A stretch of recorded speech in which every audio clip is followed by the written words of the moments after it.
یہ مہینے میں کیا ہوتا ہے ماہ رمضان میں یہ ساری عبادتیں جو 5 رکن ہیں نا، میرے ذہن میں ایک بڑا اچھا پوائنٹ آیا کہ ماہ رمضان میں 5 رکن اللہ تعالیٰ کے جو اسلام کے وہ سارے ادا ہو جاتے ہیں۔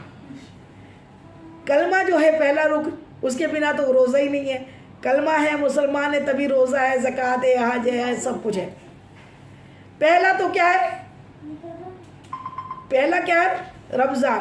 رمضان میں کیا ہے؟ پہلا کلمہ، تو کلمہ پڑھے ہوئے ہم۔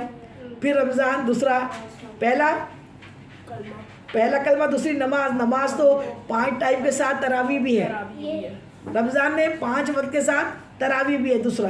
تیسرا نماز ہو گئی، کلمہ ہو گیا، نماز ہو گیا۔ تیسرا روزہ ماہ رمضان میں روزے ہیں۔ چوتھا زکوٰۃ، ماہ رمضان میں ہی زکوٰۃ دینے سے زیادہ ثواب ہے۔ سبحان اللہ سبحان اللہ۔ اور حج، اب آپ کہیں گے حج کیسا آیا؟ تو آقا کریم صلی اللہ علیہ وسلم ارشاد فرماتے ہیں کہ جس نے ماہ رمضان کا عمرہ کیا، کیا کیا؟ آقا کریم صلی اللہ علیہ وسلم کی حدیث پاک ہے صلی اللہ علیہ وسلم کی، کہ آپ فرماتے ہیں جس نے ماہ رمضان میں بیت اللہ کا عمرہ کیا، اللہ تعالیٰ کے گھر کا کیا کیا؟ عمرہ کیا، اس کو ہمارے ساتھ حضور پاک کے ساتھ حج کا ثواب لکھا جاتا ہے۔ حج کیا، ثواب نہیں، اس نے ہمارے ساتھ حج کیا۔ سبحان اللہ سبحان اللہ۔ تو حج تو فرض حج ہوتا ہے، یہ نہیں کہ ہم نے کہا کہ آپ حج چھوڑ دو۔ حج تو فرض ہے، جو بھی مالک نصاب ہے اور جس پہ حج فرض ہو گیا اس کا فرض ذی الحج کے 9 ذی الحج کو عرفات کی حاضری کا نام حج ہے، وہ تو کرنا ہی ہے۔ لیکن اور ایکسٹرا نفل حج کرنا ہے تو آقا نے فرما دیا کہ ماہ رمضان میں عمرہ کر لو، ہمارے ساتھ اس نے حج کیا۔ تو سبحان اللہ، رمضان کے مہینے میں 5 رکن، حج بھی ہو رہا ہے، روزے بھی ہو رہے ہیں، زکوٰۃ بھی ہو رہی ہے، نمازوں کے ساتھ تراویحاں بھی ہو رہی ہے، اور کلمہ تو بہت الحمدللہ اللہ کا پہ بھروسہ اور زیادہ بڑھ جاتا ہے، اور اللہ تعالیٰ مومن کا رزق اس میں بڑھا دیا جاتا ہے مومن کا۔ تو دیکھیے کہ سارے موسم میں تو جو کچھ جیسا ہوتا ہے، لیکن ہمارے انڈیا میں دیکھو، جتنے بھی کنٹریز میں دیکھو کہ ماہ رمضان میں مارکیٹس میں پھلوں کی بہار آ جاتی ہے، بے موسم کے پھل بھی بکنے لگتے ہیں، اور سب کے غریب سے غریب کے دسترخوان پہ اللہ تعالیٰ اچھی اچھی نعمتیں اللہ تعالیٰ اس کو عطا فرما دیتا ہے۔ تو یہ پورے عبادتیں جو ہے، یہ عبادتوں کا جو ہے نا ماہ رمضان ایک مجموعہ ہے، ساری عبادات کا مجموعہ ماہ رمضان کا مہینہ ہے، جس میں ساری عبادتیں پوری طریقے سے اچھی طریقے سے عبادتیں ہو جاتی ہے۔ اللہ تعالیٰ ہم سب کو اس ماہ مبارک کی خوب اچھے سے عبادت کرنے کی توفیق عطا فرمائے۔ اچھا، یہ چیز تو ہو گئی، آپ صدقہ فطر بھی سمجھ لیجئے۔ عید کی نماز کے پہلے یہ بھی ایک عبادت ہے، اللہ کی بارگاہ میں صدقہ کرنا، اور وہ کس کے لیے ہے؟ جو زکوٰۃ دینے والے ہیں ان کے اوپر صدقہ فطر بھی فرض ہے۔ اور نماز کی ادائیگی کے پہلے، عید کی نماز کی ادا ہونے کے پہلے، عید کی نماز کے لیے مسجد میں مردوں کو جانے کے پہلے 2.25 کلو اناج، 2.25 کلو صرف اناج نہیں ہے، 2.25 کلو کی مقدار ہے۔ ایک صدقہ فطر کتنا ہے؟ 2.25 کلو۔ 2.25 کلو کو کس طریقے سے وہ کریں گے؟ جتنے فرد گھر میں ہیں، 4 فرد ہے تو سب کا 2.25 6 ہے تو ان کا، یہاں تک پیدا ہوا، آج بچہ پیدا ہوا ہے ماہ رمضان میں، اس کا بھی صدقہ فطر اس کے والدین کو دینا ضروری ہے، سب کو صدقہ فطر دینا ہے۔ اب ہمیں پہلے تو یہی معلوم تھا کہ بھئی صدقہ فطر کیا ہوتا ہے، 2.25 کلو گیہوں گندم دے دو یہ صدقہ فطر ہو جائے گا، چاول دے دو صدقہ فطر ہو جائے گا، لیکن نہیں، یہ تو عام لوگوں کے لیے ہے، جو اللہ کے خاص ہے، جن کو اللہ نے غنی کیا ہے، جو رئیس ہے، اللہ تعالیٰ نے کو مالدار بنایا، ان کے لیے صرف صدقہ فطر 2.25 کلو گیہوں نہیں، وہ 2.25 کلو بادام دے، 2.25 کلو کشمش دے، 2.25 کلو کھجورے دے، 2.25 کلو کیا کریں کاجو دے، جتنے ڈرائی فروٹس ہیں وہ فطرے میں فطرہ اس طریقے سے نکالے، اپنی استطاعت کے حساب سے اللہ کی راہ میں راضی ہو کر خوش ہو کر نکالے۔ اور اس رات میں شب قدر تو آپ نے سمجھ لی، اب ایک رات جو ہے وہ سب سے امپورٹنٹ ہے، وہ کیا ہے؟ عید الفطر کی رات، یعنی کل عید الفطر ہے، چاند دکھ چکا ہے، شوال کا چاند دکھ چکا ہے، عید کا چاند دکھ چکا ہے، اور صبح عید ہے، اور اس رات کو ہم لوگ کیا کرتے ہیں، رمضان گئے ختم ہو گئے، ابھی تو مہندی لگنی ہے، کپڑوں کی اسٹیچز اور کیا معلوم کیا کیا خریدنا ہے، کیا کیا کرنا ہے، اس کام میں کیا کرتے ہیں، کئیوں کا تو حال یہ ہے کہ رمضان کا چاند عید کا دکھ گیا تو مغرب اور عشاء بھی غائب ہو جاتی ہے۔ اللہ اکبر۔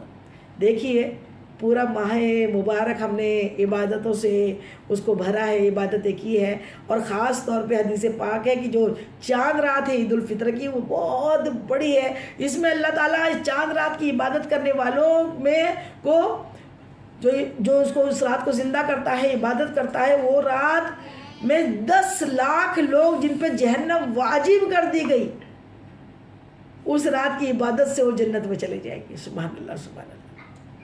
اس لیے وہ رات کو فضول گوئی میں، فضول باتوں میں، فضول شاپنگ میں نہ گزارے۔ چاند رات جو عید کی ہوں گی اس رات کو بھی اللہ کی عبادت میں گزارے، اور جس نے رات میں عبادت میں اس رات کو گزارا، صبح کو جب وہ نماز پڑھنے کے لیے مسجد گیا، اور ہم بہنیں جو گھر میں نماز پڑھی تو ان کے پیٹھ پہ ہاتھ تھپتھپاتے ہیں فرشتے، اور شب قدر میں تو اللہ تعالیٰ کے اتنے لاتعداد فرشتے دنیا میں آتے ہیں، جبریل امین بھی تمام فرشتوں کو لے کے دنیا میں نازل ہوتے ہیں، اور وہ 4 جھنڈے بھی نصب کرتے ہیں بیت اللہ پہ، مسجد اقصیٰ پہ اور مدینہ منورہ میں، اور یہ جو پورے فرشتوں کی اس قدر کثیر تعداد آتی ہے کہ زمین پہ جگہ نہیں بچتی، اتنی زیادہ فرشتے وہاں لیلۃ القدر میں اترتے ہیں۔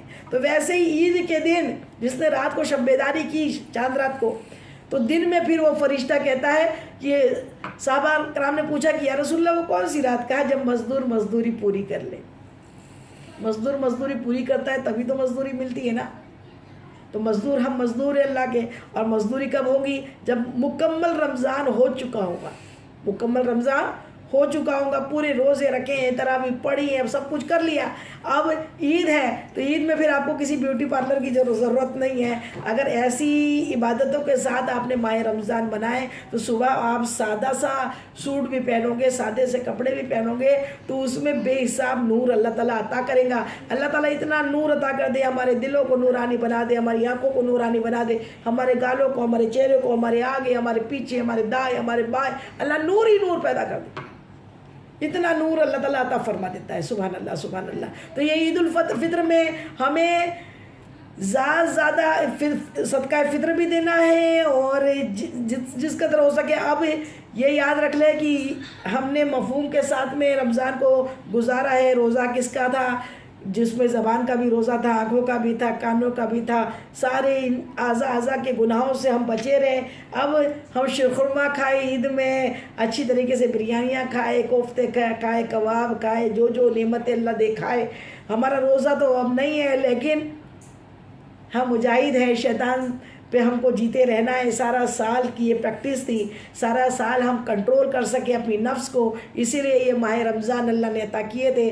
اب ماہ رمضان تو ختم ہو گیا، لیکن ہماری جو اعضاء کا روزہ تھا وہ برقرار رہنا چاہیے، اور 11 مہینے، تب جا کے رمضان کا مفہوم سمجھ میں آئے۔ اسی لیے اچھی طریقے سے کیا کریں، اس مہینے میں خوب توبہ کے ساتھ گزارے، اور ہاں اپنی صفائی جو ہے ابھی بھی 2-3 دن جو بچے ہیں، یا 22 سے انشاءاللہ رمضان شروع ہو جائیں گے، تو جتنے دن ابھی بچے ہیں اس میں جو گھر کی وائٹ واش وغیرہ بچی ہو، یا جو کرٹنز خریدنا ہو، یا اپنے گھر کے شو کے کچھ چیزیں خریدنا ہو، یا میوے اور یہ سب چیزیں جو بھی اپنی رمضان کی تیاری کے لیے جو چیزیں لانی ہو، سب ابھی لا لیں۔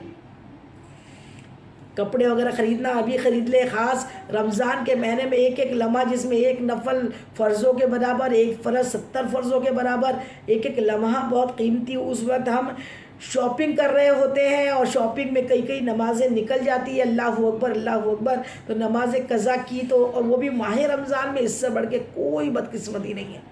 اللہ تعالیٰ ہمیں سارے کام بیفور اپنے گھروں کو بھی صاف صفائی کرے، اور اپنے دلوں کی بھی صاف صفائی رکھے۔ یوں تو ہمارا سارا سال ہی ہمارا دل بھی پاک رہنا چاہیے اور ہمارے گھر بھی پاک، ہمارے صحن بھی پاک رہنے چاہیے. اور ان کے لیے جو تینوں عشرے ہیں نا، جو ہمیشہ پاک رہتے ہیں، صاف رہتے ہیں، توبہ والے ہوتے ہیں، ان کے لیے رحمت کا عشرہ شروع سے لے کے آخری تک رحمت ہی رحمت ہوتی ہے. اللہ کی رحمت ہی رحمت ہوتی ہے، اللہ کی رحمت ہی رحمت ہوتی ہے. جہنم سے خلاصی ہوتی ہے، مغفرت ہی مغفرت ہوتی ہے. اللہ تعالی ہم سب کو عمل کی توفیق عطا فرما دے. بار بار بار بار یہ ماہ رمضان ہم سب کو عطا فرما دے اور ہمیں خوب توبہ کی توفیق عطا فرمائے. وما علینا الا البلاغ. اس بیان میں جانے انجانے مجھ سے جو بھی بھول چوک غلطی خطا گناہ ہو گئے ہو، اللہ تعالیٰ اپنے حبیب کے نالے پاک کے صدقے میں مجھ گنہگار کو معاف فرما دے. آپ لوگ کو بھی کوئی بات بری لگی ہو، ناگوارہ لگی ہو، غلط لگی ہو تو تہہ دل سے معاف کر دیجئے. حشر کے دن کے لیے نہ چھوڑیے. السلام علیکم رحمۃ اللہ وبرکاتہ.